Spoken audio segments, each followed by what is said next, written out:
ओम अज्ञानतिमिरान्धस्य ज्ञानाञ्जनशलाकया चक्षुरुन्मीलितं येन तस्मै श्रीगुरवे नमः। वाञ्छाकल्पतरुभ्यश्च कृपासिन्धुभ्य एव च पतितानां पावनेभ्यो वैष्णवेभ्यो नमो नमः। नमो महावदन्याय कृष्णप्रेमप्रदायते कृष्णाय कृष्णचैतन्यनामिने गौरत्तुषे नमः। तप्तकाञ्चन गौराङ्गी राधे वृन्दावनेश्वरी वृषभानुसुते देवी प्रणमामि हरिप्रिये। हे कृष्ण करुणा सिंधु दीनबंधु जगतपते गोपेश गोपिका कांत राधा कांत नमोस्तुते। वृंदाय तुलसीदेव्यै प्रियाय केशवस्य च विष्णु भक्ति प्रदे देवी सत्यवत्ते नमो नमः। जय श्री कृष्ण चैतन्य प्रभु नित्यानंद श्री अद्वैत गदाधर शिवासादि गौर भक्तवृंद। हरे कृष्ण कृष्ण कृष्ण हरे हरे हरे राम राम राम हरे हरे। स्क्रीन शेयर करता हूँ मैं।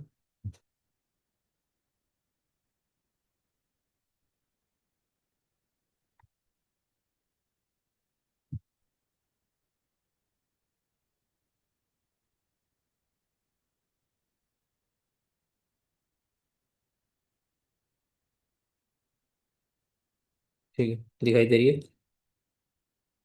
हाँ। हम्म। तो लास्ट टाइम हमने नवम अध्याय, प्रथम स्कंद नवम अध्याय को प्रारंभ किया था। थोड़ा सा जो हमने जो श्लोक पढ़े थे 5 मिनट में क्विकली उनको रिवाइज करके आगे बढ़ते हैं। सूत उवाच इति भीतः प्रजाद्रोहात् सर्वधर्म विवित्सया ततो विनशनं प्रागाद्यत्र देव व्रतोपतत्। तो इस प्रकार जब युधिष्ठिर महाराज अ, अपने प्रजा के द्रोह से भयभीत हो गए थे, तो सारे धर्मों का सार जानने के लिए श्री कृष्ण भगवान के आग्रह पर वे कुरुक्षेत्र में प्रस्थान किए, जहाँ पर श्री देवव्रत भीष्म शरशय्या पे लेटे हुए थे।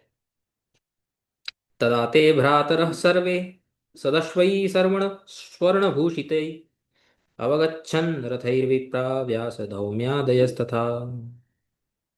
सारे जितने भाई हैं सब सोने के रथ पर, अच्छे अच्छे घोड़ों वाले रथ पर व्यास इत्यादि धौम्य इत्यादि महामुनियों के साथ जो है जा रहे हैं, और भगवान भी जा रहे हैं। श्लोक में बोलते हैं भगवान अपि विप्रदिशे रथेन स धनंजय सतैर्व्यरोचत नृपः कुबेर इव गुह्यकै।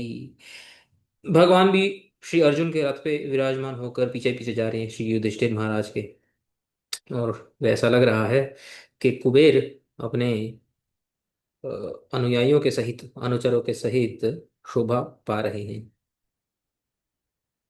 दृष्ट्वा निपतितं भूमौ दिवश्च्युतम् इवामरं प्रणेमु पांडवा भीष्मं सानुगाः सह चक्रिणा। और जैसे ही वे कुरुक्षेत्र पहुंच गए, तो सभी पांडवों ने, श्री भगवान ने और पांडव परिवार ने, सबने स्वर्ग से गिरे हुए देवता की तरह शरशय्या पे विराजमान श्री भीष्म को उन्होंने प्रणाम किया। तत्र ब्रह्म ऋषय सर्वे देव ऋषयश्च सत्तमा राजऋषयश्च तत्रासन् द्रष्टुम भरतपुंगवम्। और केवल पांडव श्री कृष्ण भगवान और उनके परिवार वाले नहीं थे, जितने भी ब्रह्म ऋषि, देव ऋषि, राज ऋषि इत्यादि थे, ये सब वहां पे विराजमान हो गए थे, उपस्थित हो गए थे एक ही क्षण में। कौन कौन थे?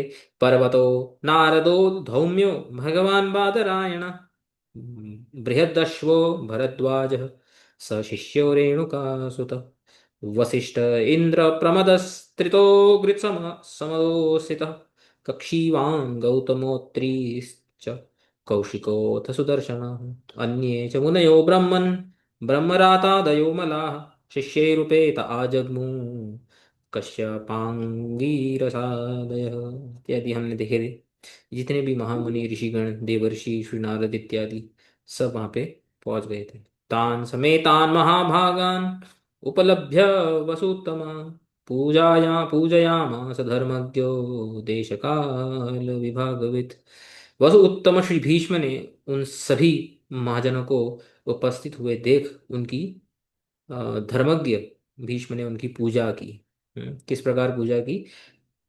उन्होंने मन से और अपनी वाणी से सबका सत्कार करके। और वे कौन थे? भीष्म देश काल विभाग विद, देश काल पात्र के अनुसार किस प्रकार कार्य करना है, वे सब वे जानते थे।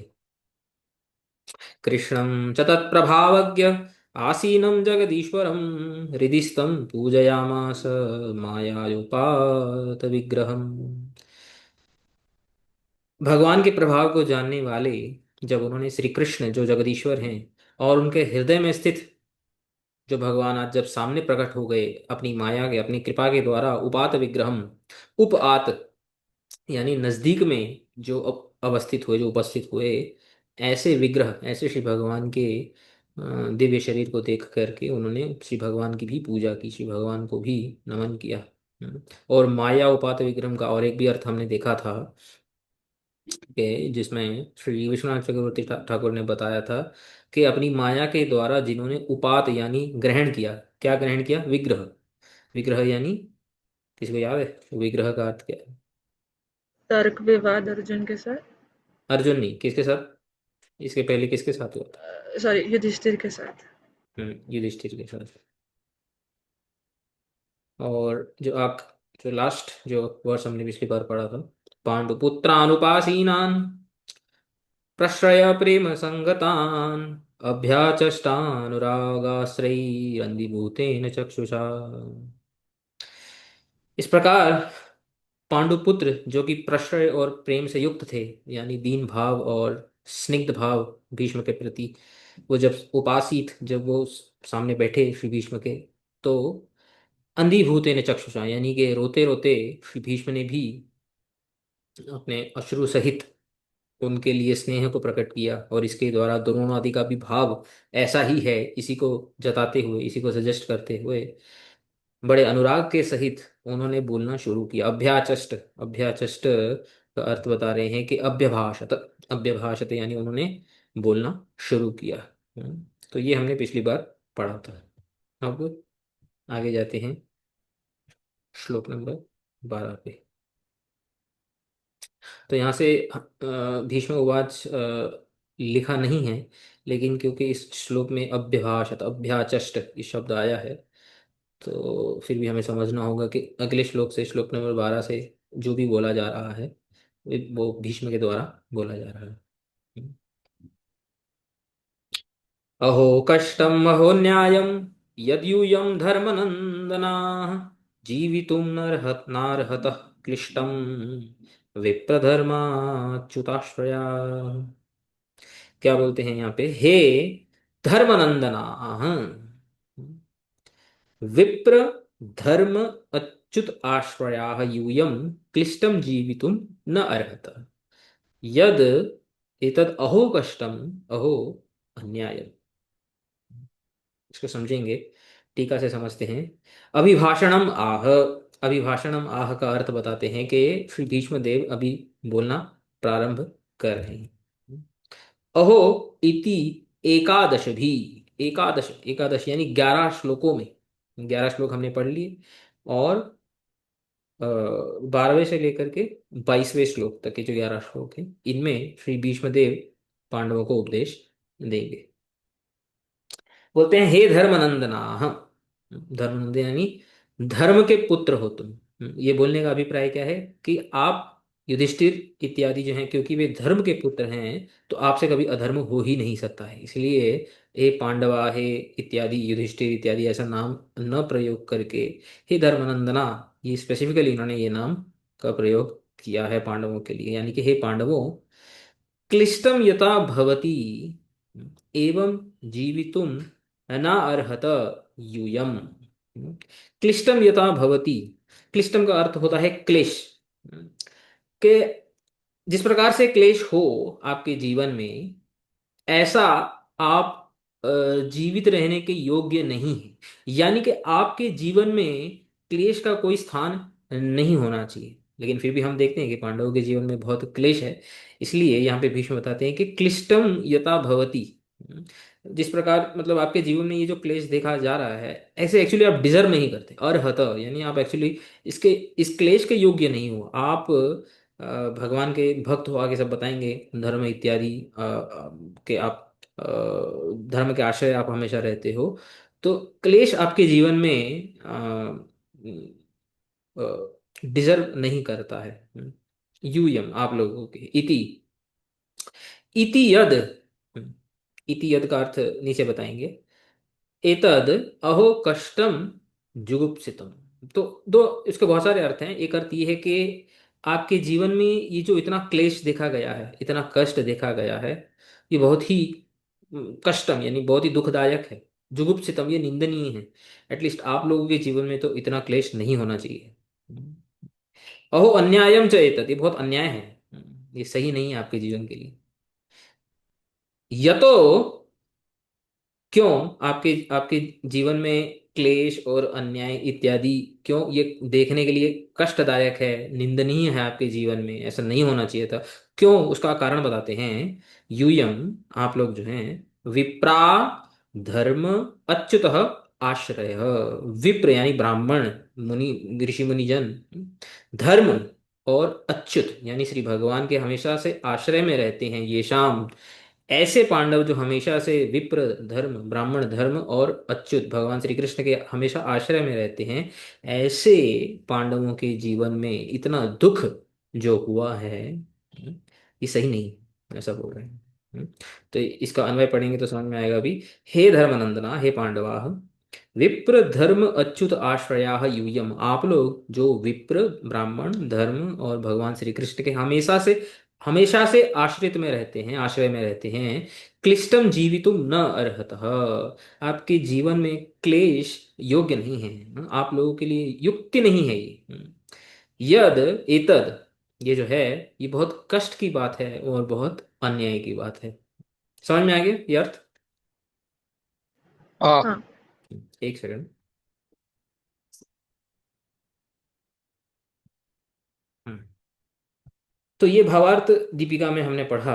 अभी इसके बहुत सारे अर्थ हमारे जो आचार्य हैं, जो गौड़ीय आचार्य हैं, जीव गोस्वामी और हाँ और भी, इस श्लोक के और भी अर्थ बताते हैं। जीव गोस्वामी लगभग इसके 3 अर्थ बताते हैं। और क्या क्या ये प्राइमरी मीनिंग है, जो बहुत ही विख्यात मीनिंग है, वो यहाँ पे श्रीधर स्वामी ने बता दिया है। बट कुछ कुछ स्पेशल मीनिंग भी यहाँ पे जीव गोस्वामी बताते हैं। तो इस मीनिंग को याद रखना, क्योंकि इस मीनिंग से फिर आगे कंटिन्यू करेंगे। बट इसके और भी मीनिंग यहाँ पे हम देखते हैं। तो क्रम संदर्भ में श्री जी प्रभु बताते हैं, अहो कष्टम इति तैहि भीष्मैहि व्याख्यातम। तो भीष्म जो है, ये उनके द्वारा व्याख्या हो रही है, यानी वे बोल रहे हैं अहो कष्टम इत्यादि श्लोक से। क्या बोलते हैं? तत्र, तत्र यानी भावार्थ दीपिका में, यानी कि श्रीधर स्वामी की टीका में। जीव गोस्वामी कभी भी श्रीधर स्वामी की टीका को थोड़ा और इलेबोरेट करते हैं। तो श्रीधर स्वामी ने ये जो लिखा है इति यद, इसको फिर से एक बार पढ़ते हैं। आपके जीवन में क्लेश का कोई स्थान नहीं होना चाहिए। अब अगर ऐसे ही आप पढ़ोगे तो इसका एक अर्थ आता है कि ये जो क्लेश है आपके जीवन में, हम्म, ये बहुत ही दुखदायक है, कष्ट है, कष्टम, जुगुप्सितम, ये बहुत ही निंदनीय है। सीधा सीधा ऐसे पढ़ोगे तो इसका लगभग ऐसा ही मीनिंग निकलता है। आपके जीवन में जो क्लेश देखा गया है, ये सही नहीं है। तो वहां पे ये अर्थ निकलता है। लेकिन तत्र मतलब भावार्थ दीपिका की टीका में ये जो इति यद, ये इति यद यहाँ पे बताया ना, तो जीव गोस्वामी बताते हैं ये जो इति यद है, जो भावार्थ दीपिका में इति, ये जो 2 शब्द हैं, कि आपके जीवन में ये कष्ट है, जुगुप्सित है, उसका और एक भी अर्थ बताते हैं। बोलते हैं तद एतत्, उसको ऐसा समझो, यत भवत विचारितम, भवत विचारितम यानी भवत यानी आपने जो सोचा है ना अभी अभी। श्री युधिष्ठिर महाराज ने क्या सोचा अभी अभी, इसके पहले अध्याय में वो क्या सोच रहे थे? कि उनकी वजह से अधर्म हुआ है, युद्ध हुआ है पूरा। राइट, तो उनकी वजह से अधर्म हुआ है, उनकी वजह से युद्ध हुआ है, उनकी वजह से जो है इतने लोग मारे गए, सब वे ही अपने आप को रिस्पॉन्सिबल, पूरे महाभारत का अपने आप को रिस्पॉन्सिबल समझ के पूरी रिस्पॉन्सिबिलिटी लेके जो डिप्रेस हो गए। बोलते हैं कि यद भवत भी भवत विचारितम, आपने ये जो विचार किया है ना, हम्म, ये क्या है? न्याय रहितम, ये अन्यायम, ये सही नहीं है। आपका जो विचार है वो सही नहीं है। इसलिए जो आप अपने आप को क्लेश दे रहे हो, क्लिष्टम, यहाँ पे क्लिष्टम का अर्थ आता है ऐसा सोच के जो आप अपने आप को दुख प्रदान कर रहे हो, इति अन्याय रहितम, ये अन्याय मीन्स यहाँ पे न्याय का अर्थ है कि लॉजिक। अन्यायम। अन्याय मीन्स इलॉजिकल। ये इलॉजिकल है जो आपने सोचा है, न्याय रहितम इति अर्थः। ततो विप्र आदीनाम हिंसा भ्रांता माँ क्लेशम मन्यस्व। तो इसका अर्थ बताते हैं। विप्र धर्म अच्युत आश्रया। इसलिए विप्र ब्राह्मणों के प्रति, द्रोण इत्यादि के प्रति, धर्म, आपने जो धर्म युद्ध लड़ा है उसको आप अधर्म समझ रहे हैं। और भगवान स्वयं आपके साथ है फिर भी आप उसको नहीं जान पा रहे हैं, क्योंकि आप ब्राह्मण धर्म और भगवान के हमेशा से आश्रय में रहे हैं। आपका ये जो सोचना है कि आप ही पूरे इस महाभारत के युद्ध के लिए रिस्पॉन्सिबल हो, ये सही नहीं है। समझ में आ गया ये मीनिंग? हाँ। हाँ। हम्म फिर आगे बताते हैं। यद्वा, और इसका और एक भी मीनिंग हो सकता है। धर्मनंदनाः, वही जो मैंने बताया था, धर्मनंदनाः। इस शब्द के ऊपर जो उनको जो संबोधन किया था ना, धर्मनंदनाः, हे धर्मनंदन। अपि यद यूयम जीवितुम योग्य न भवाम इति मन्यध्वे तद अहो कष्टम अन्यायम। बोलते हैं कि हे धर्मनंदना, यूयम यानी आप लोगों ने ये जो सोचा है कि जीवितुम न अर्हता क्लिष्टम। अच्छा, ये इस इंटरप्रिटेशन में ये ऐसा बोल रहे हैं कि ऐसे युधिष्ठिर सोच रहे हैं कि हम जीने के योग्य नहीं। जीवितुम न अर्हता, सिर्फ इसको लोगे कि हम जीने के योग्य नहीं हैं। तो अर्हत, अर्हत यानी योग्य। तो इसको बहुत सारे शब्दों के साथ जोड़ सकते हैं। क्लिष्टम न अर्हता यानी आपके जीवन में क्लेश युक्त नहीं है, योग्य नहीं है, वो पहले मीनिंग था। यहाँ पे जीव गोस्वामी इसका मीनिंग लेते हैं कि आप धर्मनंदन हो, और जो या आप सोच रहे हो जीवितुम न अर्हता, मैं जीने के योग्य नहीं हूँ, यानी पूरी रिस्पॉन्सिबिलिटी लेकर आप अपने आप बोल रहे हो जैसे मुझे नरक की प्राप्ति होनी चाहिए, मुझे ये होना चाहिए, मुझे मर जाना चाहिए इत्यादि, ये जो आपके दिमाग में चल रहा है, न अर्हता, ये योग्य नहीं है। समझ में आया कि नहीं? हाँ। हाँ। है ना? तो यहाँ पे बोलते हैं जीवितुम योग्य न भवामी, हम जीने योग्य नहीं है, मैं जीने योग्य, इति मन्यत्वे, ऐसा जो आप मान रहे हो, ततो अहो कष्टम। हम्म वो जो है अन्यायम, ये भी बहुत कष्ट है कि आप ऐसा सोच रहे हो, धर्म के नंदन होते हुए भी, आप ऐसे इतना ज्ञानी होते हुए भी आप ऐसा सोच रहे हो कि मैं जीने के योग्य नहीं हूँ। ये अन्याय है, ये इलॉजिकल है। और क्या बताते हैं? तत्र अपि, तीसरा अर्थ और एक बताते हैं, विप्र धर्म अच्युतानाम आश्रया। इसका अ, अभी कर्मधारय से अर्थ निकालते हैं। आपको याद होगा जो जो हमने कुंती महारानी की स्तुति में सुना था, नमो अकिंचन वित्ताय, याद है आपको? हम्म? अकिंचन हाँ। वित्ताय के दो अर्थ हमने क्या देखे थे? एक जिनके भगवान, एक सेकंड, अकिंचन मतलब वो रहते हैं कि जिनके सिर्फ आश्रय भगवान रहते हैं। तो अकिंचन विद्या है मतलब जो भक्तों के आश्रय भगवान है, और उसका दूसरा मीनिंग है कि भगवान जिनके आश्रय, नहीं, मतलब वेल्थ, भगवान के एक्चुअली आश्रय वेल्थ कहे भक्त थे है। वेल्थ कि वेल्थ। किंचन हम्म मतलब जो गरीब होते हैं हम्म तो मतलब गरीबों के वेल्थ कृष्णा है, और गरीब नहीं, भगवान अच्छा। अकिंचन का अर्थ होता है भक्त, यानी ओके। सांसारिक वस्तुओं में जिनकी आसक्ति नहीं है, ऐसे अकिंचन भक्तों के जो धन है, वित्त है, वो भगवान, ये एक अर्थ है। दूसरा, भगवान के ये जो अकिंचन भक्त होते हैं, ये भगवान का धन है। दोनों मीनिंग याद है कि नहीं? हम्म, हाँ। है ना? तो यहाँ हम्म। पे अभी हमने विप्र धर्म अच्युत आश्रय का एक मीनिंग क्या किया? पांडव जो हैं विप्र धर्म अच्युत के आश्रय में रहते हैं। समझ में आ गया? ये एक अर्थ हमने ऑलरेडी किया। दूसरा, दूसरे साइड से देखोगे, विप्र धर्म और अच्युत हमेशा पांडवों के आश्रय में रहते हैं। यहाँ पे पांडवों के आश्रय में रहने का अर्थ ये है कि पांडव ब्राह्मणों को, धर्म को, और भगवान और भगवान की भक्ति इत्यादि, भगवान का प्रचार इत्यादि को हमेशा जो है मतलब उनको प्रीच करते हैं, उनको धर्म को बढ़ाते हैं। ब्राह्मणों को फलीभूत करते हैं, उनको अच्छे से रखते हैं। तो पांडव जो है उनको अच्छे से टेक केयर करते हैं, धर्म को पालन करना, ब्राह्मणों की रक्षा करना। तो यहाँ पे आशय का ये अर्थ है। समझ में आ गया? तो इसमें अच्युत आश्रय कैसे हुआ? अच्युत आश्रय यानी कि आप ऐसे समझ सकते हो कि जैसे भगवान की जो भक्ति है, उसको प्रचार करना, भगवान को सब जगह पे लेके जाना। तो और लिटरली नॉट आश्रय, तो कुछ और एक ऐसे सेंस में ले सकते हो कि ऑब्वियसली भगवान किसी के आश्रय नहीं होते हैं, लेकिन भगवान की भक्ति को और भगवान के नाम इत्यादि को प्रचार करना, ऐसे किसी सेंस में ले सकते हैं। तो तत्र अपि विप्र धर्म अच्युतानाम आश्रय, आप इनके आश्रय हो, मतलब इनके लिए आप आश्रय हो। अपि यूयम यत् तथा मन्यध्वे ततश्च क्लिष्टम विरुद्ध अर्थवचनम। तो ये विरुद्ध अर्थ है, सही नहीं है। इति पूर्ववद एव अन्यायम कष्टम च इति अर्थ। यूयम इति श्री युधिष्ठिरम प्रति एव गौरवतः संबोधनम। और एक भी बात यहाँ पे बताते हैं, ये जो यूयम है ना, यूयम जो होता है वो सामने वालों के लिए बहुवचन प्रयोग है। बहुवचन मतलब कि जिसको बोलते हैं प्लूरल, प्लूरल प्रयोग है, मतलब आप लोग जैसे बोलते हैं। तो इसका एक अर्थ तो नॉर्मली ये होता है कि वो सब पांडवों को बोल रहे हैं, लेकिन यहाँ पे जीव गोस्वामी एक अलग एंगल देते हैं, बोलते हैं यूयम, यहाँ पे जो यूयम शब्द का जो प्रयोग हुआ है, इति युधिष्ठिरम प्रति एव, ये केवल युधिष्ठिर के प्रति संबोधन है। हम्म तो युधिष्ठिर के प्रति संबोधन है तो बहुवचन में क्यों है, फिर तो एक वचन में होना चाहिए था। तो सिंगुलर में होना चाहिए था ना, प्लूरल में ये क्या कर रहा है, इसलिए बोलते हैं गौरव, गौरवतः संबोधनम। संस्कृत व्याकरण में एक आता है कि आदर अर्थे बहुवचनम, के आदर के लिए, रिस्पेक्ट के लिए आप बहुवचन का प्रयोग कर सकते हो जहाँ पे एक वचन वैलिड होता है। तो इसलिए यहाँ पे बोलते हैं कि सिर्फ ये यूएम जो है सिर्फ युधिष्ठिर से बात कर रहे हैं वो।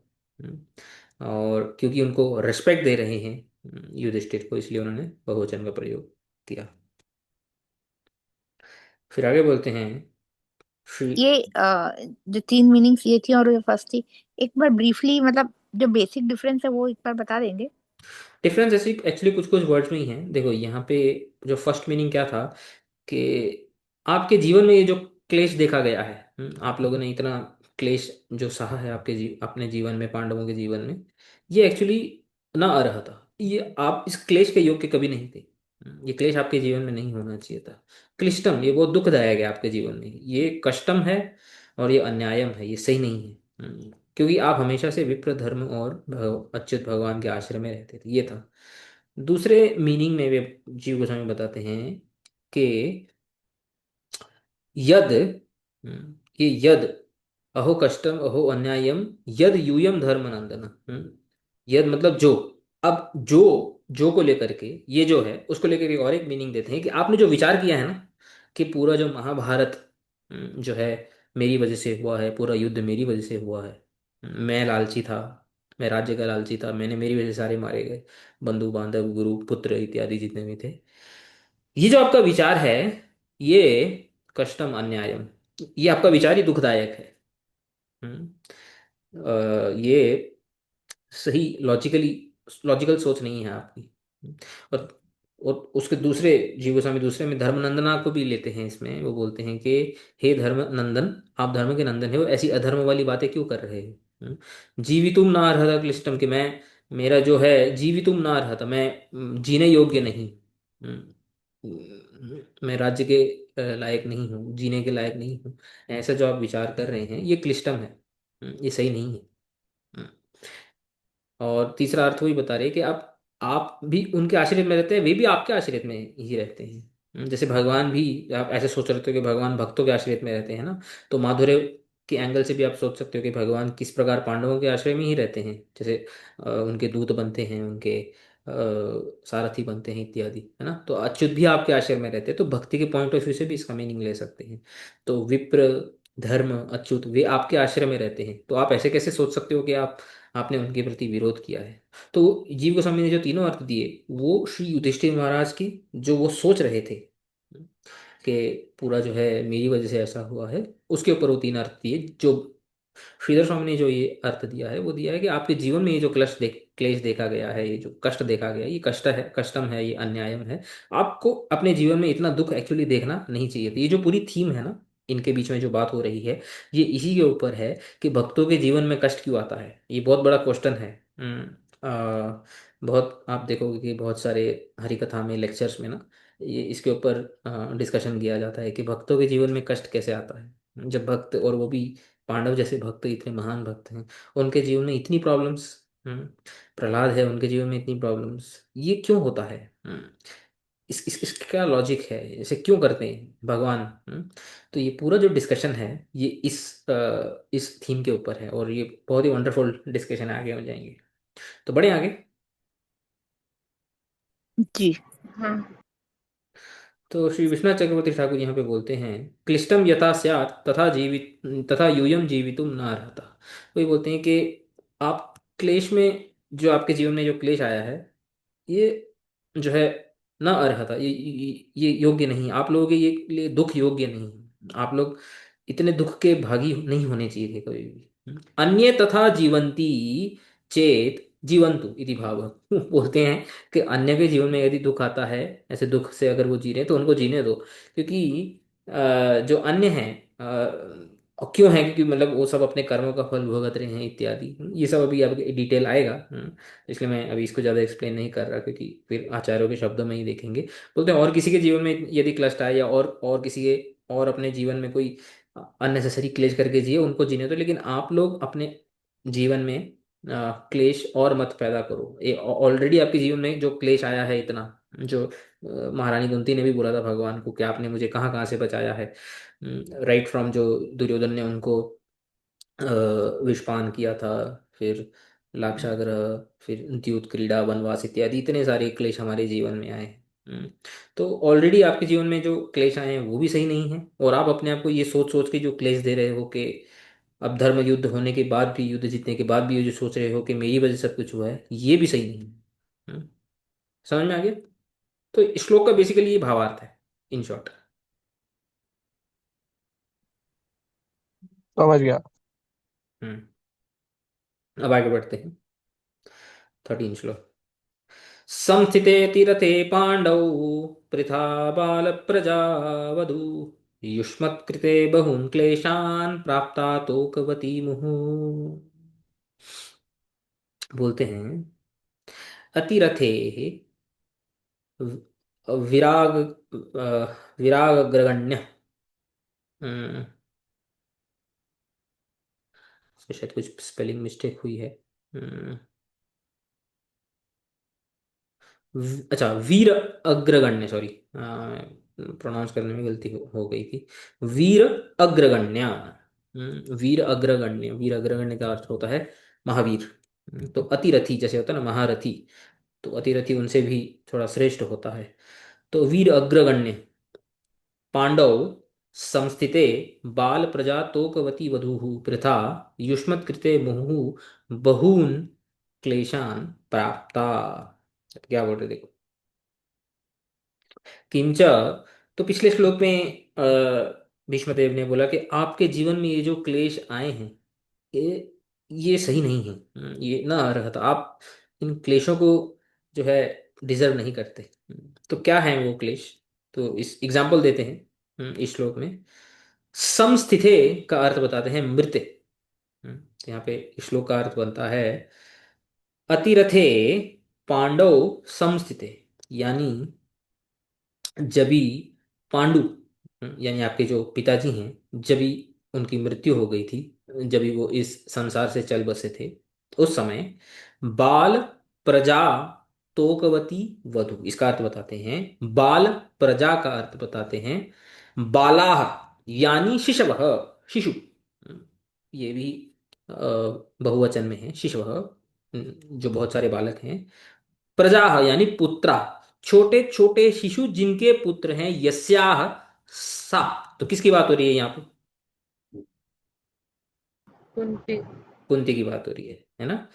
तो बाल प्रजा, बाल प्रजा यानी कुंती देवी, यानी छोटे छोटे शिशु, क्योंकि जब पांडु की जब मृत्यु हुई थी तो पांडव छोटे थे उस समय। जब वे वन में थे। तो उनकी मृत्यु के बाद जो बाल प्रजा कुंती है, सा वधूः च इति दैन्यम प्रदर्शितम। तो बोलते हैं ये जो वधु शब्द कुंती के लिए प्रयोग किया है, दैन्यम मीन्स जो तकलीफ में, दुख में, जो उस समय थी कुंती, ये उसको उसका वाचक है, ये दुख का वाचक है, शोक का वाचक है। दैन्यम प्रदर्शितम। तोकवती का अर्थ क्या है? तोकवती भी कुंती का विशेषण है। वो बोलती हैं, तोकानी अपत्यानी। तोक का अर्थ बताते हैं अपत्य, अपत्य नहीं बच्चे, किड्स। अपत्यानी तदवती, अपत्य तोकवती, यानी बच्चों को साथ, जिनके साथ बच्चे थे, छोटे छोटे बच्चे थे। बाल प्रजा, छोटे छोटे बच्चे जिनके हाथ में थे, ऐसी वधु दीनता प्रकट करते हुए उनके लिए प्रीता, प्रीता यानी कुंती।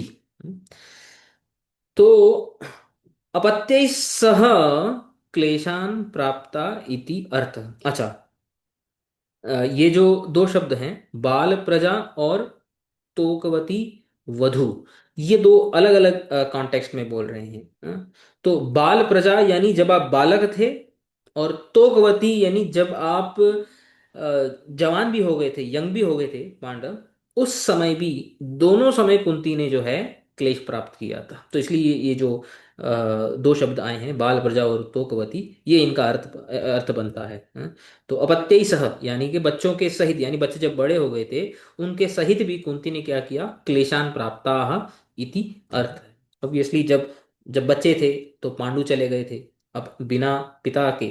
और माद्री ने भी जो है पांडु के साथ अपने जीवन को अ, अंत कर दिया था, अग्नि में दाह लेकर, अग्नि में छलांग मार के। तो उस समय कुंती अकेली ही 5 बच्चों के साथ रह गई थी। तो एक माँ को 5 बच्चों का पालन करना, और वो भी ऐसे माहौल में जहाँ पे धृतराष्ट्र और इत्यादि, दुर्योधन ऐसे हैं, शकुनी इत्यादि जो हमेशा ही षड्यंत्र की रचना कर रहे हैं, वो भी कष्टदायक था। और उनके बड़े होने पर भी उनको दुख ही प्राप्त हुआ है।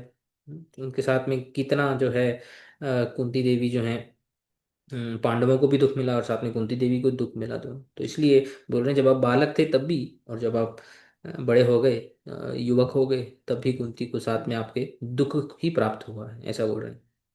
तो यहाँ पे सारार्थ दर्शनी में श्री विश्वनाथ चक्रवर्ती ठाकुर बोलते हैं, किम क्लिष्टम, कौन से क्लेश की बात कर रहे हैं? एग्जाम्पल देते हैं, तत्राह संसिते मृते, यानी पांडु के मर जाने के बाद, बाल प्रजा इति, बाल प्रजात्व दशायां, बाल प्रजात्व दशायां यानी जब ये बालक छोटे थे, प्रजा यानी पुत्र जब छोटे थे, बालक थे, उस दशा में एकाकिनी एव क्लेशान प्राप्त, जब श्रीमती कुंती अकेली थी, हम्म, तभी जो है उन्होंने क्लेशों को प्राप्त किया। और बोलते हैं, युष्माकम प्रौढ़ वयसत्वे सती, ये थोड़ा वो एक्सप्लेनेशन को और क्लियर बोल रही हैं, कि आप जब प्रौढ़ अवस्था थी आपकी, आपकी जब युवक अवस्था थी और मेच्योर अवस्था थी, सती, तू तोकवती, उस समय वो जो तोकवती यानी आप लोगों के साथ भी थी, पुत्र युष्मा भी सहिता अभी कष्टान प्राप्त, आप लोगों के सहित उसने जो है कष्ट ही देखे हैं अपने जीवन में। तो एग्जाम्पल दे रहे हैं कि किस प्रकार आपके जीवन में, कुंती इत्यादि के जीवन में भी बचपन से लेकर अभी तक कष्ट ही कष्ट आया है। ये जो है ये अन्याय है, ये सही नहीं है। तो यहाँ पे एक बहुत बड़ा प्रश्न उठता है कि पांडव जैसे इतने महान भक्त, जो श्री कृष्ण जो है हमेशा, जिनका साथ नहीं छोड़ते थे थोड़े से क्षणों के लिए भी, उनके जीवन में कष्ट इतना कैसे? How is it possible? So this is the question that this theme is trying to answer. समझ में आया? हाँ। समझा। बट मुझे भी एक डाउट है कि अभी भीष्म को उनके इतने अन्याय लग रहा है, तो जब ये सब था तो तभी क्यों नहीं उनको ये अन्याय लगा, जब नहीं हो नहीं रहा था ये सब? नहीं, हो रहा था तो क्यों नहीं उनको अन्याय लगा? बिल्कुल अन्याय लगा। उन्होंने कितनी बार आवाज उठाई, वो राजा नहीं थे तो दैट्स अ डिफरेंट थिंग। उनके कंट्रोल में जितना था उन्होंने सब किया। हम्म। वो थोड़ी कि धृतराष्ट्र के साथ मिलकर के थोड़ी इनके साथ, इनके खिलाफ प्लानिंग कर रहे थे। वो तो धृतराष्ट्र को समझाते थे, दुर्योधन को समझाते थे, कितना तो करते ही थे। जब लाक्षागृह हो गया तो वो दुखी हुए, ऐसा क्यों हुआ। हाँ, तो हमेशा से पांडवों को आधा राज्य उन्होंने दिलाया, सब कुछ किया, पूरी शांति के लिए उन्होंने प्रयास किया। तो बिल्कुल ऐसा नहीं था कि पहले वो उनके खिलाफ थोड़ी थे। अच्छा। फिर अगले श्लोक में चलते हैं, यहाँ से श्री भीष्मदेव अब इसको एक्सप्लेन करना शुरू करते हैं ग्रेजुअली, स्टेप बाय स्टेप करके, कि पांडवों के जीवन में इतना क्लेश कैसे। सर्वं कालकृतं मन्ये भवतां च यत् अप्रियं सपालो यद्वशे लोको वायोरिव घनावली। क्या बोलते हैं देखो, ये पांडवा, ऑब्वियसली पांडवों के साथ बात कर रहे हैं तो ये इन्फर्ड है, श्लोक में नहीं है, बट इन्फर्ड है। भवताम यद अप्रियम, आपके जीवन में जो भी अप्रिय हुआ है, यानी जो भी दुखदायक घटनाएं हुई हैं आपके जीवन में, तत्सर्वम, वो सब जो है क्यों हुआ है, सर्वम काल कृतम मन्नी, मैं समझता हूं, मैं ऐसे मानता हूं कि सब काल का प्रभाव है। ऐसा बोलते हैं ना, कभी कभी आपने सुना है। हम्म, ये काल बहुत बलवान है। सब टाइम सबको दिखा देगा, ऐसे बोलते हैं ना, ये सब डायलॉग्स आपने सुने हैं जीवन में हम लोग। उधर टाइम नॉर्मल, खराब चल रहा है। हाँ टाइम खराब चल रहा है, टाइम अच्छा चल रहा है ना, थोड़ा टाइम रुक जा सब पता चल जाएगा, ये टाइम टाइम टाइम को लेकर के हम लोग बात करते हैं ना, वही टाइम तेरे को दिखा देगा। तो ऐसे जो कर रहे हैं, इस प्रकार की बातें हम करते हैं ना, तो हम भी भीष्म देव भी यही बात बोल रहे हैं। बोलते हैं कि भवताम यद अप्रियम, आपके जीवन में जो दुखदायक कष्ट कष्ट इत्यादि जो आए हैं, जो ये अप्रिय घटनाएं जो हुई हैं, मन्ये मतलब मैं ऐसा मानता हूँ, तत्सर्वम काल कृतम, ये सब टाइम का खेल है। टाइम के आगे किसी की नहीं चलती। एग्जाम्पल देते हैं, घनावली वायो इव स पालः लोकः च यद वशे भवति। इसका इसे एक्सप्लेनेशन हम देखेंगे। तो बोलते हैं, ननु, ननु यहाँ पे श्री विश्वनाथ चक्रवर्ती ठाकुर बोलते हैं, प्रश्न उठाते हैं। ठीक है, आपने बोला कि हम विप्र के आश्रय हैं, धर्म के आश्रय हैं, भगवान के आश्रय हैं, तो युधिष्ठिर महाराज प्रश्न पूछ सकते हैं, तो तरही अस कथम अस्माकम क्लेश, फिर हमें इतना क्लेश क्यों मिला। हम्म, हमारे जीवन में इतना कष्ट आया ही क्यों, क्या कारण क्या है इसका, आप थोड़ा बताइए। आप तो, हम आपके पास तो सारे क्वेश्चंस के जो हैं आंसर लेने आए हैं। आपने चलो ये तो बोल दिया कि ये सब जो मैं सोच रहा हूँ, हम्म, वो गलत सोच रहा हूँ, क्योंकि जब कन्वर्सेशन शुरू होती है तो कन्वर्सेशन में फिर और क्वेश्चंस आते हैं, फिर और क्वेश्चंस आते हैं, जैसे भगवत गीता में कन्वर्सेशन कहाँ से शुरू होती है और फिर कहाँ कहाँ तक जाती है। धर्म के सारे सर्वो उपनिषदो गावो दुग्धा गोपाल नंदन, युद्ध के मैदान में बैठ के अर्जुन और भगवान जो है उपनिषद इत्यादि का जो सार है उसकी चर्चा कर रहे हैं। शुरू कैसे हुआ था कि अर्जुन के डिप्रेशन से शुरू हो रहा है, ये भी युधिष्ठिर के डिप्रेशन से शुरू हो रहा है, लेकिन जो है कनेक्शन धर्म तक जाता है, बहुत सारे टॉपिक्स तक जाता है। आगे हम देखेंगे। तो यहाँ पे बोलते हैं कि तत्र, बोलते हैं कि अस्माकम कथम क्लेश, हमें क्लेश क्यों मिला है, फिर यहाँ पे युधिष्ठिर प्रश्न पूछ सकते हैं। तो इस उत्तर में बताते हैं, तत्र तत्कारणम प्राचीन अर्वाचीनम किमपि पापम अपश्यम वक्तुम असमर्थ एव लोक उक्ति रीत्या एव आह सर्वमिति। ठीक है ना। अभी देखो, इसको ध्यान से समझना, क्योंकि यहाँ से जो भी डिस्कशंस आगे जाएंगे ना, तो दिमाग बहुत ज्यादा लगाना पड़ेगा, तब समझ में आएगा। यहाँ पे क्या बोलते हैं, तत्र तत्कारणम, यानी कि आपके जीवन में जो क्लेश देखे गए हैं उसका कारण भीष्मदेव सोचते हैं, पहले मन में सोचते हैं, ऐसे बोलते हैं। क्या सोचते हैं, प्राचीन अर्वाचीन, प्राचीन का अर्थ जानते हैं, प्राचीन का अर्थ क्या होता है, ये बहुत प्राचीन, प्राचीन काल ऐसे बोल, precious. Old old old ancient. Old ancient, है ना। तो प्राचीन यानी, यहाँ पे एंशियंट बोलने का अर्थ ये है कि भीष्म तो जो है त्रिकालज्ञ भी हैं। बोलते हैं कि मैं तुम्हारे पीछे भी जन्म का तक देख पा रहा हूँ, उतना पुराना तक देख पा रहा हूँ। और अर्वाचीन, अर्वाचीन मतलब इस जन्म में, अर्वाचीन का मतलब होता है मॉडर्न, जैसे प्राचीन मतलब एंशियंट, अर्वाचीन मतलब मॉडर्न, है ना। तो पुराने कर्म, और अभी के भी कर्म मैं तुम्हारे देख पा रहा हूँ, पिछले जन्म इत्यादि के और इस जन्म इत्यादि के भी। और मैं तो ये देख ही नहीं पा रहा हूँ कि कभी आपने पाप किया है। हम्म, नहीं तो क्या होता है कि हमारे जन्म जीवन में जो दुख आता है, हम ऐसे सोचते हैं कि हमने कुछ पाप किया होगा। तो पापम अपश्यन, बोलते हैं प्राचीना नाम अर्वाचीना नाम किमपि पापम अपश्यन, आपके जीवन में ना, पहले आपके जीवन में मेरे को कोई पाप लग रहा है पूर्व जन्म का, ना इस जन्म का कोई आपके जीवन में पाप, मैं देख ही नहीं पा रहा हूँ कि आपके जीवन में कुछ पाप है। वक्तुम असमर्थ, हम्म, इसलिए ये बोलने में कि आपने कोई पाप किया है, ऐसा बोलने के लिए मैं असमर्थ हूं, इसलिए, इसीलिए अब ये शब्द देखो, लोक उक्ति रीत्या एव, लोक उक्ति रीति, लोक उक्ति बोलते हैं, लोक उक्ति मतलब जो जनरल लोगों की जो रीति होती है ना, जनरल जैसे भाषा में होता है, लोक उक्ति भाषा में, व्यवहारिक भाषा में जैसे रीति होती है ना, एक रीति मतलब एक स्टाइल होता है बोलने का।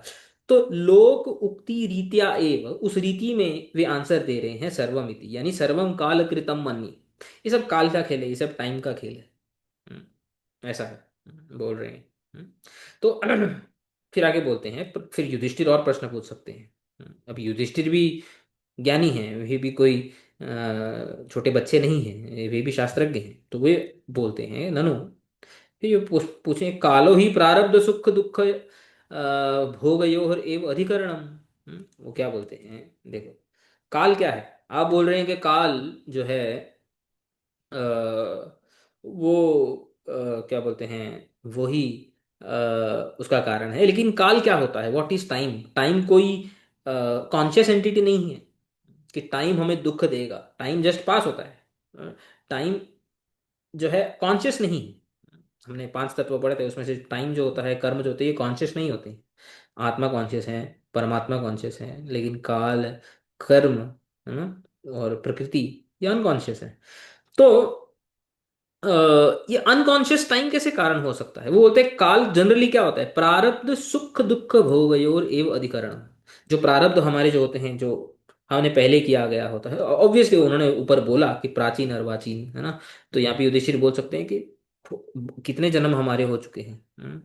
तो हो सकता है किसी जन्म के प्रारब्ध कर्म हम भुगत रहे हों, है ना। तो इस प्रकार से बोलना, है ना, कि काल जो है हमारे जीवन का कष्ट है, इलॉजिकल है। तो जब लोग उक्ति से जब ये बोलते हैं ना कि टाइम हमारा खराब है, एक्चुअली इसका मतलब ये होता है कि कोई प्रारब्ध जो है, जो हमने प्रारब्ध कर्म यानी पहले के जो कर्म हमने किए गए हैं, उसका जब वो जब रिजल्ट उसके जब आने लगते हैं प्रारब्ध के, तो वो रिजल्ट उस टाइम पे आते हैं जिसकी वजह से हमारा टाइम अच्छा या हमारा टाइम खराब होता है। तो वो बोलते हैं ये जो काल होता है, प्रारब्ध सुख दुख भोगयोर एव अधिकरणम, ये उसका अधिकरण होता है। अधिकरण मतलब होता है काल जो है आपको आपके प्रारब्ध का फल लेकर के आपको देता है, बस। काल काल इज नॉट अ एंटिटी जो आपके कर्म में इंटरफियर करेगा। So this point is, Yudhishthir बोलते हैं कि काल जो है वो कर्म को ही लेकर के आता है हमारे जीवन में। There is nothing called as के काल। इतना क्लियर, इतना क्लियर हो? हाँ के ना? समझा। हम्म। तो एव अधिकरणम एव इति सहकारित्वाद उपचारेण एव काल कृतम मन्ये इति ब्रूषे। तो काल क्या है, सहकारी है। सहकारी का मतलब होता है कि जैसे करियर होता है ना, जैसे कैरियर, करियर नहीं, कैरियर जो कैरी करता है। काल क्या करता है, हमारे प्रारब्ध कर्मों को कैरी करता है और हमें ला करके देता है। होते हमारे कर्म ही हैं, काल कुछ नहीं करता है। उपचारेण, मेटाफोरिकली, फिगरेटिवली आप बोल रहे हो कि काल के द्वारा सब कुछ किया गया है। तो कभी भी याद रखना, ये जो हम नॉर्मल भाषा में बोलते हैं ना कि टाइम खराब है, ये खराब है, इसका एक एक एक एक कंक्लूजन हमने यहाँ पे लिखा है कि टाइम खराब अगर आप कुछ नहीं होते, सभी हमारे कर्मों का जो किया गया होता है, वही रिजल्ट हम जो है हमारे जीवन में देखते हैं। समझ में आ गया? तो वो बोलते हैं युधिष्ठिर कि प्रारब्ध, प्रारब्ध पाप कृतम इति स्पष्टम कथम न वदसी।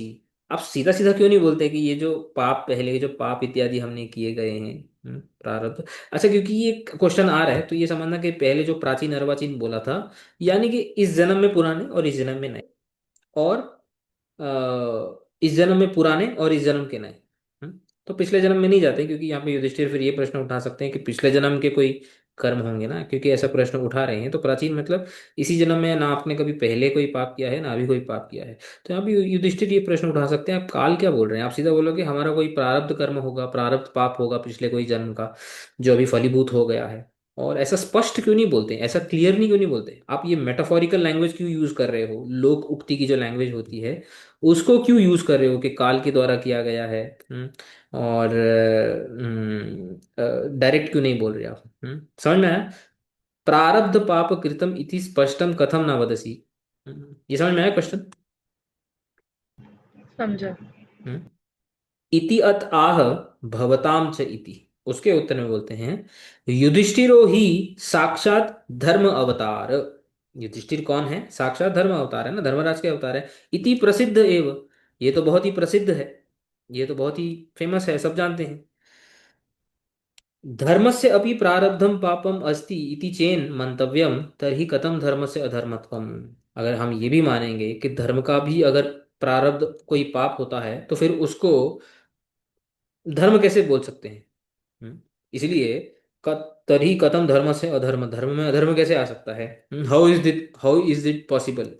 अतो अतः अति प्रबल, अति दुर्निर्वार, अति दुष्कर काल एव कारणम इति आह सपाल इति। वो बोलते हैं अति प्रबल, बहुत प्रबल है, फोर्सफुल। अति दुर्निवारो, जिसका निवारण नहीं किया जा सकता है, दुर्निवारो। अति दुष्कर, बहुत मुश्किल, बहुत भारी। ये जो काल है, काल का जो वेग है, यही कारण है, मुझे तो जो है ऐसा ही लगता है। तो अभी भी बेसिकली यहाँ पे जो एग्जांपल दिया है, घनावली वायु, जिस प्रकार जो वायु जो है सब पूरी जो है जब फोर्स से आती है तो सब मिट्टी इत्यादि को लेकर के जाती है, उसी प्रकार ये जो लोक लोक यानी जितने भी लोक हैं, स्वर्ग लोक, भूलोक, भूलोक, सब पाल, उनके पालकों सहित सहित, यानी स्वर्ग के जो देवता हैं, इंद्र, पाताल इत्यादि के जो भी पालक हैं, जो भी कंट्रोलर हैं, उनके ईश्वर सहित ब्रह्मा जी तक सब काल के अधीन है। ये सब काल के अधीन है। इसलिए मुझे लगता है कि काल ही आपके जीवन में दुख और सुख का कारण है। और अभी ये आगे जाएगा, तो this is not a conclusion, मैं ये क्लैरिफाई कर रहा हूँ कि ये जो अभी ये जो हमने डिस्कस किया है, इसमें अभी भी ऐसा लग रहा है कि घूम घूम के वही बोल रही हैं। तो ये अभी भी ये क्लियर नहीं हुआ है कि कारण क्या है। ये समझ में आया आपको? ये श्लोक समझ में आया? हम्म। हम्म। मेरी आवाज आ रही है? हाँ, समझा। हाँ। हम्म। मतलब बेसिकली ये कह रहे हैं ना कि काल का ही असर है जिसकी वजह से हाँ, आप हाँ। अभी तक इन्होंने जो बोला है यही बोल रहे हैं कि मैं तो यही मानता हूँ कि काल ही आपके जीवन में जो है ये सब लेकर के आया है। लेकिन अभी जैसे हमने पढ़ा कि काल लेकर के आता है, मतलब क्या होता है जनरली जब हम बोलते हैं काल लेकर के आ रहे हैं, वो प्रारब्ध कर्म होते हैं। तो सीधा सीधा क्यों नहीं बोला कि प्रारब्ध कर्म है? जैसे घुमा फिरा के क्यों बोल रहे हैं कि काल है? वो तो इतने ज्ञानी हैं। ज्ञानी व्यक्ति कभी भी लोक उक्ति रीति के हिसाब से बात नहीं करते हैं, कभी भी कॉन्सेप्चुअली प्रॉपर वर्ड्स यूज करके, प्रॉपर शब्दों का प्रयोग करके वो जो है कॉन्सेप्ट को एक्सप्लेन करते हैं। तो यहाँ पे एक कारण है जिन्होंने, जो इतने ज्ञानी भीष्म ने भी ये जो है ऐसा बोला है। वो आगे अभी स्टेप बाय स्टेप क्लैरिफाई होगा। फिर आगे क्या बोलते हैं? यत्र धर्मसुतो राजा गदापाणिर्वृकोदरः कृष्णो स्त्रीगांडिवं चापम सुहृत् कृष्णस्ततो विपथ। वो क्या बोलते हैं? यत्र, जहां पर धर्म सुतः राजा, धर्म सुत राजा कौन है बताओ? युधिष्ठिर। युधिष्ठिर। युधिष्ठिर। गदा पाणी ही वृकोदर, ये कौन है? भीम। भीम। भीम। भीमसेन। गदा पाणी, जिनके हाथ में गदा होती है, ऐसे वृकोदर, ये तो गीता में भी शब्द आता है वृकोदर। अस्त्री कृष्ण, अच्छा ये कौन है? अस्त्री कृष्ण। अर्जुन ही होंगे। हम्म। गांडीव में, हाँ। हाँ, अस्त्री कृष्ण यानी अर्जुन, जो अस्त्रधारी हैं। किस कौन से अस्त्रधारी हैं? गांडीवम चापम, गांडीवम यानी धनुष, चाप यानी तीर। तीर, तीर और धनुष जिनके हाथ में है, ऐसे अर्जुन। सुहृत कृष्ण, अब ये कृष्ण कौन है? द्रौपदी। नहीं नहीं, ये तो द्रौपदी। कृष्णा ही नहीं, है। ये तो अर्जुन। कृष्ण है, ये भगवान। हाँ हाँ, अर्जुन तो हो सुहृद गया ना। मतलब उनके दोस्त। अर्जुन तो यहाँ पे हो गया। सुहृत यानी वेल विशर, है ना, जो उनके अच्छा चाहने वाले, उनका मंगल चाहने वाले, स्वयं भगवान। अब भगवान जिसका मंगल चाह रहे हैं, वो बोलते हैं ततः विपत। ये एक्सक्लेमेशन है, मतलब वहां पे प्रॉब्लम्स, जहां पे धर्मराज युधिष्ठिर हैं, हाँ, भीमसेन हैं, अर्जुन हैं, जो इतने महान आत्माएं हैं, और उनके वेल विशर स्वयं भगवान हैं। तो भीमसेन खुद भी भीष्मदेव खुद भी यहाँ पे परेशान हैं कि आप लोगों के जीवन में विपद कैसे हो सकता है। तो ये कंटिन्यू चल रहा है अभी अभी अभी, ये कंक्लूजन पे आया नहीं, कंक्लूजन पे आने पे टाइम लगेगा। समझ में आया ये श्लोक का अर्थ? समझ में आया? समझा। हाँ। बोलते हैं कृष्ण और अर्जुन, ये जो कृष्ण है ये अर्जुन है। अस्त्री, अस्त्री यानी धनवी, यानी धनुषधारी। अस्त्री का अर्थ है धनुषधारी। ततः तत्र अपि विपद, वहां पर भी विपद। ऐसे आश्चर्य, ये आश्चर्य जता रहे हैं। पुण्य, क्यों आश्चर्य क्यों जता रहे हैं वो उसका, उसके लिए एक्सप्लेन करते हैं यहाँ पे। पुण्य शरीर बल अस्त्र नैपुण्य शस्त्र देव संपत्ताओ अपि इति अर्थः। क्या बोलते हैं? देखो, पुण्य, आप कितने पुण्यवान हो, आप लोगों ने कितना पुण्य किया है। आप शरीर और बल और अस्त्र इत्यादि निपुणता इत्यादि में भी महान हो। आपका शरीर भी जो है दिव्य है, महान है। बल भी आपके अंदर बहुत है, भीमसेन अर्जुन युधिष्ठिर ये सब महाबलशाली भी हैं। अस्त्र नैपुण्य, अस्त्रों को फेंकने में, अस्त्रों को प्रयोग करने में निपुणता है। शस्त्र, इनके पास शस्त्र भी बहुत अच्छे अच्छे हैं, वेपन्स। देव संपत्ति, साक्षात भगवान कृष्ण आपकी संपत्ति हैं। ऐसा होने पर भी ऐसा होने पर भी आपके जीवन में विपद आ रहा है, कष्ट आ रहा है। इति अर्थ यानी इसके लिए वो आश्चर्य जता रहे हैं भीष्मदेव। समझ में आया? हाँ। हाँ। ठीक है, फिर आगे बढ़ते हैं। श्री विश्वनाथ चक्रवर्ती ठाकुर यहाँ पे बताते हैं, ननु नंक्षन्ति नो मे निमिषो लेडी हेति इति भागवत पुराणे तृतीय स्कंधे। यहाँ पे तीसरे स्कंद का जो 25वां अध्याय का एक श्लोक आता है, ये श्लोक है, इसको कोट करते हैं श्री विश्वनाथ चक्रवर्ती ठाकुर। बोलते हैं, न करहिचिन मत पराह शांत रूपे नंक्षन्ति नो मे निमिषो लेडी हेति येषाम अहम प्रिय आत्मा सुतश्च सखा गुरु सुहृदो दैवम इष्टम। तो इसका अर्थ क्या है? ये कपिल देव अपनी माता श्री जो ये हैं देवहूति। देवहूति, उनको ये श्लोक बोल रहे हैं। वो क्या बोलते हैं? शांत रूपे जो है, ये संबोधन में है। शांत रूपे यानी हे मेरी माते, जो शांत हैं, जो पीसफुल हैं, जो काम हैं।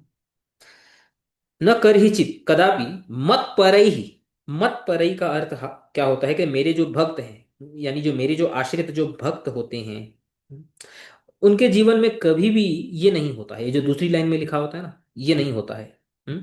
नंक्षन्ति नो में अनिमिषो लेडी हेती। इसका अर्थ देखो, यहाँ पे मैंने बाजू में इसका अर्थ भी लिखा हुआ है। इस श्लोक की टीका में, ये जो अभी श्लोक कोट कर रहे हैं, इस श्लोक की टीका में श्रीधर स्वामी उस श्लोक को एक्सप्लेन करते हैं, स्पेसिफिकली इस लाइन को। ये जो लाइन है ना, दूसरी लाइन जो मैंने यहाँ पे लिखी है, इसको एक्सप्लेन करते हैं। मत परा, मत परा ये शब्द है ना यहाँ पे, मत परा यानी मत परा बोलते हैं कि मेरे जो भक्त होते हैं, जो मेरे आश्रित होते हैं,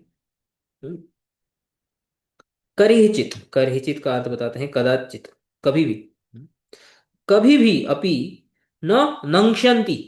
नंक्षन्ति का अर्थ बताते हैं भोग्यहीना न भवति। कभी भी बेसिक चीजों के लिए उनको कभी भी प्रॉब्लम नहीं आती है। भोग का मतलब ये नहीं कि इंद्रिय भोग। वो बोलते हैं जो बेसिक, जैसे कि गीता में भगवान बोलते हैं, जो मेरे आश्रित होता है मैं सब उसका जो है, उसको जो उसके पास नहीं है उसको योग क्षेम वहामि हम, तो वे कभी भी भोगहीना नहीं होते हैं। यानी आवश्यकताएं कभी भी उनको जो है वो आवश्यकताओं को मीट नहीं कर पा रहे, ऐसा कभी नहीं होना था। मैं सब कुछ उनको प्रोवाइड करता हूँ, ये मटेरियल स्पिरिचुअल दोनों। तो यहाँ पे और ऑब्वियसली ये जो है पूर्व पक्ष में ये श्लोक को कोट कर रहे हैं ना। तो पांडवों के जीवन में तो हमने देखा है कितनी बार, तो उनके पास जो है पानी पीने के लिए जब गए थे, पांचों भाई लगभग जो है मृत्यु को प्राप्त हो गए थे। उनके घर में जो है ब्राह्मणों को खिलाने के लिए उनके घर में जो है ये जो आए थे, जो क्या नाम है उनका, जब वे वनवास में थे ना, तो वो ऋषि, दुर्वासा। हाँ दुर्वासा ऋषि आए थे अपने शिष्यों सहित उनको खिलाने के लिए। ये नहीं तो बेसिक बेसिक चीजें राजा होने के बावजूद। तो यहाँ पे बोलते हैं, यहाँ तो भगवान ने बोला है कि मत परा कदाचित अपि भोग्यहीना ना भवती ना भवंती, वो भोगहीन नहीं होते हैं। और क्या क्या उनके साथ नहीं होता है? अनिमिषो में मदीयम काल चक्रम।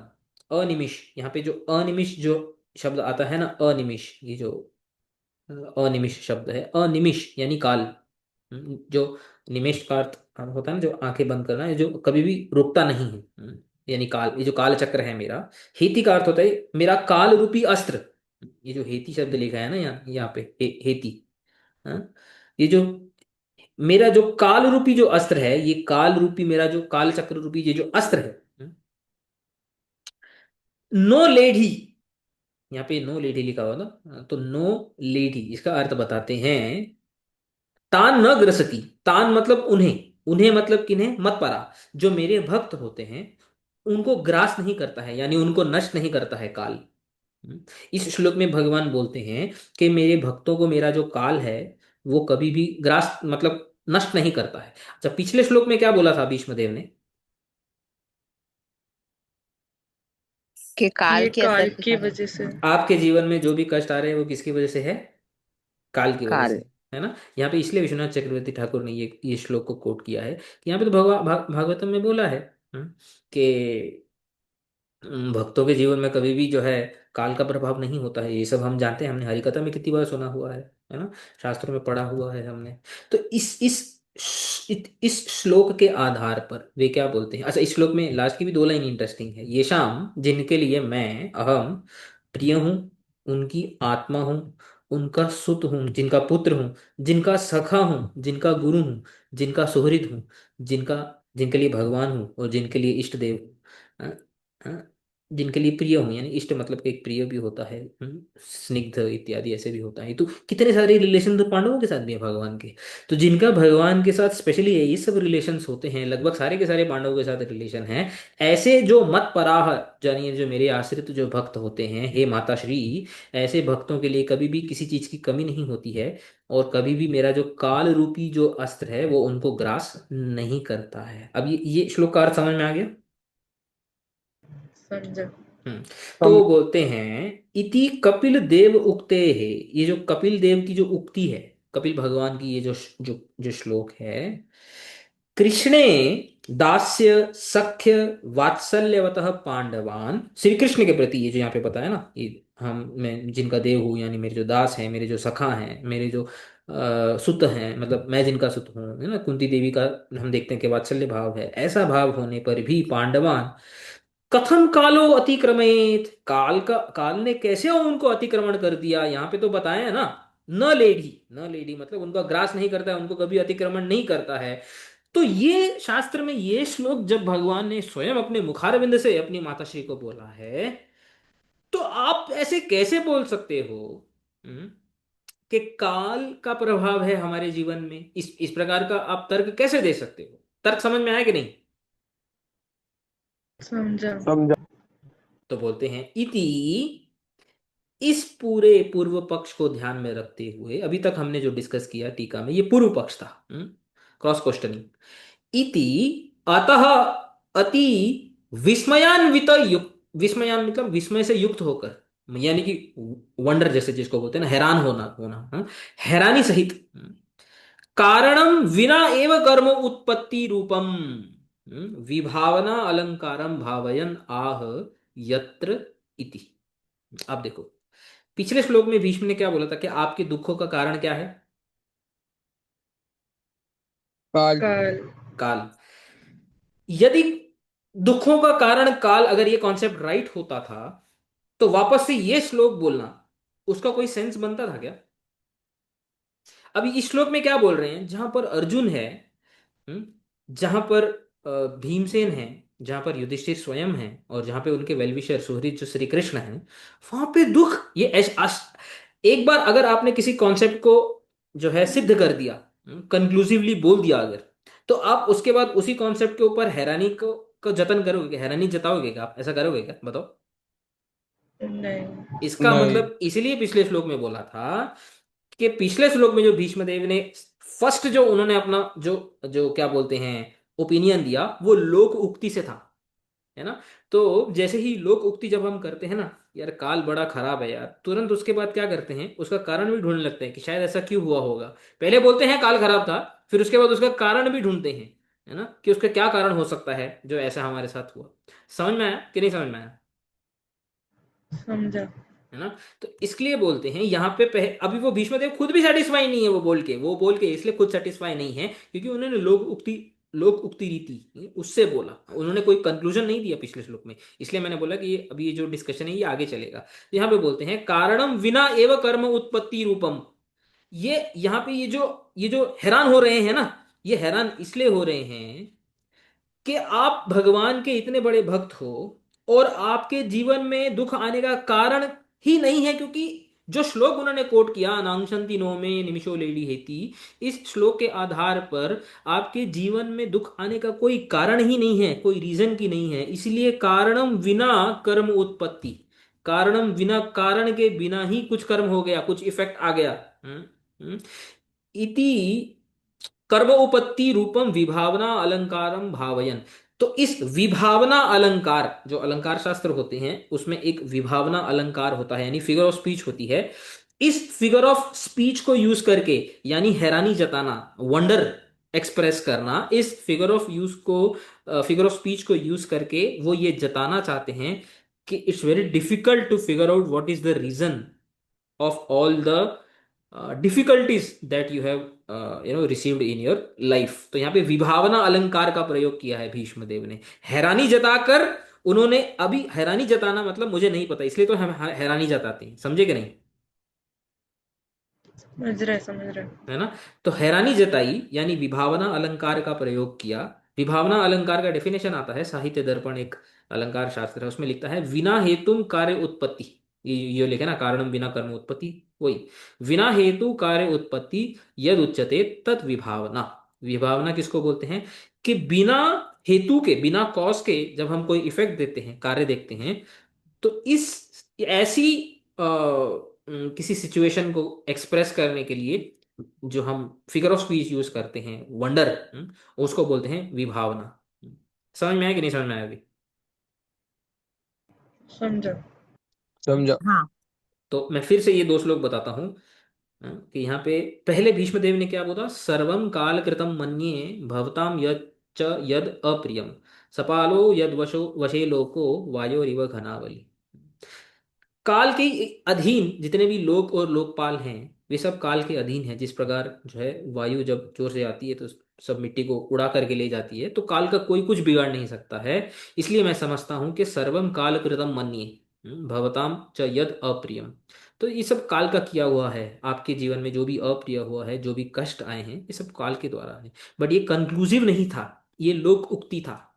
ये वॉज जस्ट व्यवहारिक लैंग्वेज से उन्होंने ये बोल दिया। उसका कारण ये है क्योंकि नेक्स्ट वर्स में उन्होंने इसको क्या कर दिया, खुद ही कॉन्ट्रडिक्ट कर दिया, वंडर एक्सप्रेस करके, विभावना अलंकार का प्रयोग करके, विभावना फिगर ऑफ स्पीच का प्रयोग करके उन्होंने पिछले श्लोक में जो बोला है खुद ही उसको निगेट कर दिया। क्या बोला, यत्र धर्म सुतो राजा गदापाणिर्वृकोदर कृष्णो स्त्री गांडीवम चापम सुहृद कृष्णस्ततो विपद। अरे जहां पर धर्म सुत राजा जो युधिष्ठिर हैं, गदापाणिर भीमसेन हैं, अस्त्री इतने एक्सपर्ट गांडीव और चाप इत्यादि में, जो है अर्जुन जो इतने एक्सपर्ट धनुषधारी हैं, और जिनके सूर्य स्वयं भगवान है, वहां पर विपद, है ना। ये वंडर एक्सप्रेस करने से उन्होंने जो पिछले जो श्लोक में बोला था खुद ही उसको कॉन्ट्रडिक्ट कर दिया। इसलिए कंक्लूजन अभी भी नहीं आया है। समझ में आया आपको कि पांडवों के जीवन में दुख क्यों आ रहा है? इसका क्या कारण है? We are still in the process of figuring it out. समझ में प्रभु आ मेरे गया? को एक डाउट है। हम्म। जैसे अभी भीष्म पितामह भी शायद 12 महाजन में आते हैं, राइट? राइट। तो वो जो उनकी भी एक शायद वो भी मतलब भगवान के काफी प्रिय है। और जैसे अभी एक श्लोक में अभी आपने एक्सप्लेन किया कि जो भक्त होते हैं उनपे ये काल का प्रभाव नहीं रहता, और ये जो कर्म वरम मतलब वो जो पिछले जन्म का आना होता है वो नहीं हम्म। आता, राइट? ऐसे। तो राइट। भीष्म पितामह की हम लोग को एक स्टोरी आती है ना कि वो उन्होंने गलती से एक सांप को गलती से किधर तो ऐसे फेंक दिया था, और वो जिस वजह से वो मर गया था। और उसकी वजह से ही भीष्म पितामह को वो एरोस के शैया पे ऐसे लेटना पड़ा। वो भी एक स्टोरी आती है, राइट, महाभारत में। तो फिर वो क्यों ऐसे कर्मों के उसमें उनको ऐसे भोगना पड़ा? Good question. देखो, ये जो अलग अलग शास्त्र है ना, अलग अलग शास्त्र में ना स्टोरीज अलग अलग भी आती है। तो मैं आपको बताता हूँ, महाभारत में ना, जैसे भीष्म पितामह तो चलो ठीक है, भीष्म पितामह की ऐसी स्टोरी आती है। इवन भगवान के बारे में पता है क्या आता है? जब भगवान का जो है इस पृथ्वी से तिरोधान करते हैं, तो पांडव लोग जो हैं वो जाते हैं। इवन भगवान का भी ये जो जैसे अंतिम संस्कार, ये जो क्रियाएं होती हैं ना भगवान के लिए भी, वो पांडव भगवान के लिए भी करते हैं और दुख शोक प्रकट करते हैं। तो जनरली हम भगवान के बारे में इतना डिटेल में तिरोधान इत्यादि सुनते नहीं है कभी भी, है ना। तो भगवान की कोई तिरुभाव तिथि वगैरह ऐसे कोई कुछ हमने कभी भी सुनी नहीं है। महाभारत में तो ऐसे डिस्क्रिप्शंस भी आते हैं, है ना। देखो अब ये मैं इसको और भी डिटेल में बताऊंगा आगे जाकर। महाभारत में और भागवतम में ना डिफरेंस है, there is a big difference. Mahabharat एक अलग ऑडियंस के लिए है, एक अलग जो है अधिकारी जो हैं महाभारत के, वो अलग है, और भागवतम एक अलग अधिकारियों के लिए है। परमहंस संहिता जैसे हम पढ़ते हैं ना हर बार अध्याय शुरू समाप्त होने के बाद, ये जो परमहंस संहिता है भागवत, इसमें जो कंक्लूजन्स दिए गए हैं, ये महाभारत के कंक्लूजन से जरूरी नहीं है कि मैच करे, एंड इट्स ओके, क्योंकि जो टारगेट ऑडियंस है वो अलग है। महाभारत धर्म अर्थ काम मोक्ष, धर्मे च अर्थे च कामे च मोक्षे च भरतर्षभ, यदि अस्ति तद अन्यत्र यदि नास्ति न तत् क्वचित। ये एक श्लोक आता है महाभारत में। बोलते हैं जो धर्म अर्थ काम और मोक्ष का जो नॉलेज महाभारत में है, वो सब जगह पे वही है, और उसके अलावा और कुछ मिलने वाला नहीं है कहीं पर भी महाभारत के छोड़ के। तो महाभारत जो है वो अलग टीचिंग्स, अलग लेवल की टीचिंग्स देती है। जैसे कि कर्म की टीचिंग्स देना, पूर्व जन्म में जो कर्म करोगे वो ऐसा होगा। तो भीष्म को, इवन भगवान को सेंटर में रख करके, जैसे भगवान जैसा इतना जो है महायोगी, स्वयं श्री कृष्ण जैसा महायोगी, वो भी जो है कर्म के अधीन है, इसलिए आप सब भी कर्म के अधीन हो। इस प्रकार का एक सेंटिमेंट जो है महाभारत बीच बीच में जो है उसको फोकस करता है। तो वहां पे महाभारत अलग अलग क्लास की टीचिंग्स दे रहा है, अलग कैटेगरी की टीचिंग्स दे रहा है, अलग ऑडियंस के लिए दे रहा है। तो व्यासदेव सेम स्टोरी में अलग अलग टीचिंग्स देते हैं अलग अलग शास्त्रों में, दैट इज हिज एक्सपर्टीज। तो वो अलग ऑडियंस के लिए अलग अलग कंक्लूजन्स हैं, ये अलग ऑडियंस के लिए अलग अलग कंक्लूजन्स हैं। तो जो आप बोल रहे हो कि भीष्मदेव ने जो है ऐसा ऐसा किया, वो एक अलग ऑडियंस के लिए है। ऐसा स्टोरी कि देखो आप अगर कुछ भी गलत करोगे तो 100 जन्मों बाद ही सही आपको उसका जो है फल भुगतना पड़ेगा। बट ये एक अलग ऑडियंस है जिसके लिए हम जानते हैं कि भीष्मदेव, पांडव इत्यादि जो है, इनका कोई प्रारब्ध नहीं होता है, कुछ नहीं होता है, इनके जीवन में जो कष्ट आते हैं, उनके जीवन में कष्ट आने का क्या कारण है जो भागवत में एक्सप्लेन किया जा रहा है, इसकी जो टारगेट ऑडियंस है ये अलग है। समझ में आ रहा है कि नहीं समझ में आ रहा है? समझ रहा है, पर प्रभु ऐसे रियलिटी तो एक ही होनी चाहिए ना। अभी ये तो थोड़ी डिवालिटी लग रही Yeah, है yes, क्योंकि that's a very good question. Reality is not same for everybody. Reality क्या एक ही होती है क्या सबके लिए? आप एक जगह पे बैठे हो, आज रात है अभी आपके समय, यूएस में इत्यादि ऐसी जगहों में अगर कोई बैठा होगा तो वहाँ पे अभी दिन शुरू हो रहा है। तो रियलिटी तो एक ही है। हम्म, एकम सत्य विप्र बहुधा वदंती, रियलिटी एक ही है।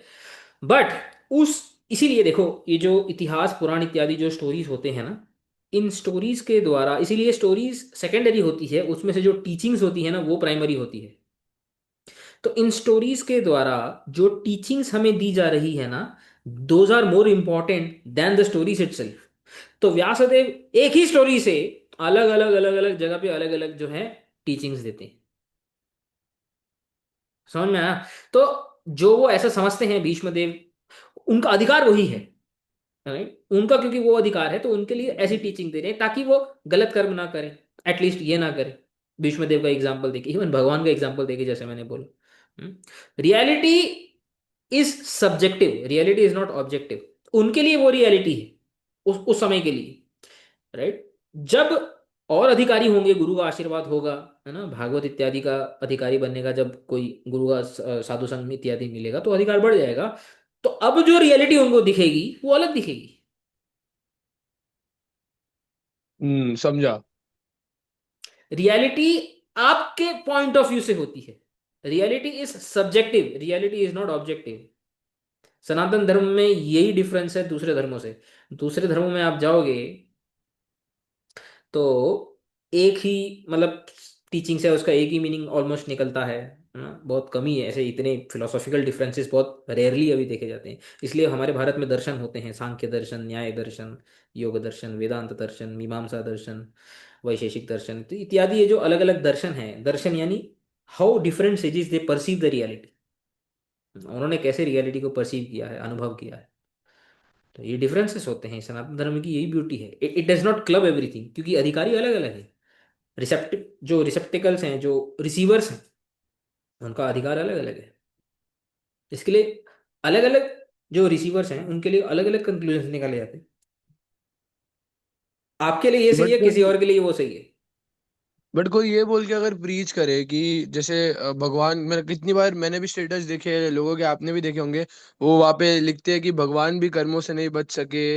वो जो बाली की स्टोरी आती है, फिर उनको वो पैर पे तीर मारा, तो वो नहीं बच सके तो हम क्या चीज है, बट ये भी तो एक मतलब गलत है ना, कि आप कैसे बोल सकते हो कि नहीं नहीं नहीं, देखो, भगवान कर्मों के। नहीं नहीं नहीं, गलत आपके पॉइंट ऑफ व्यू से रॉन्ग है। अग्रीड। अगर आप भागवत को फॉलो कर रहे हो, साधु संग और शुद्ध भक्ति को फॉलो कर रहे हो, आपको पता है कि वो कॉन्सेप्ट सही नहीं है।